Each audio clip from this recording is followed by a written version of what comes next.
A little while ago now, the news broke that the Ipswich Local Council in Queensland had been sending the recyclable waste in people's yellow bins to landfill to cut costs on recycling for 2 weeks without telling them. And although public outrage was rife, other councils started to come out in support of this practice, lamenting that it was all China's fault because it had ended the deal with Australia that allowed us to send recycling halfway around the world to be processed, and therefore we're giving up on the environment, I guess. So what's China's involvement with Australia's recycling industry? Why have we stopped disposing of our waste properly? And how can Australia fix this mess? Reduce, reuse, recycle. It's a trio we know and love. In Australia, more than 50% of household waste is recycled every year, which is higher than the world average. At the same time though, Australia is one of the largest waste producers in the world, only behind the US, with an average of 400 kilos of waste being produced by every Australian family every year, and 376,000 tonnes of plastic packaging being used by Australians annually. Between 2016 and 2017, Australia sent 1.2 million tonnes of waste to China, which is about 30% of our recyclable waste. Exporting waste to be processed in China was popular for many countries, and the low price of doing this meant that more businesses were willing to use recycled materials to create their products. The price of recycled materials is particularly important to Australian industry because currently the use of recycled materials is voluntary, and therefore if costs get too high, businesses will simply stop buying it.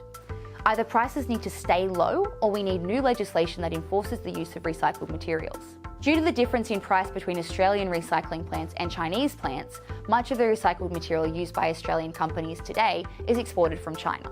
That all changed on January 1, 2018, when China imposed strict limits on the importation of certain types of waste, including plastic scraps and unsorted paper.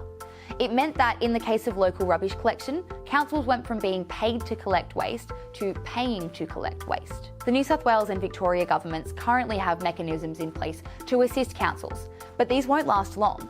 By July, it's expected that we'll all be paying slightly higher rates in order to keep recycling alive. But for now and for the future, is the answer really just to make more and more landfill and lose faith in recycling or pay a certain amount more? Is that a sustainable goal?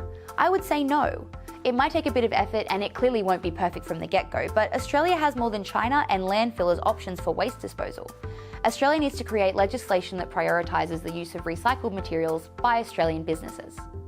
While this may be unappealing to businesses and the government in the short term, industry leaders argue that increased expenses at the beginning would result in money saved in the long term, as costs for non-renewable sources rise and the consequences of prolonged use of greenhouse gases become more apparent. Take glass, for example. Hundreds of thousands of tonnes of glass are sent to landfill or stockpiled every year in Australia. Glass can be recycled into sand. Sand is used to make roads. But despite having these large amounts of glass ready to be recycled, councils still use newly produced sand to make their roads. That seems like something that can be fixed.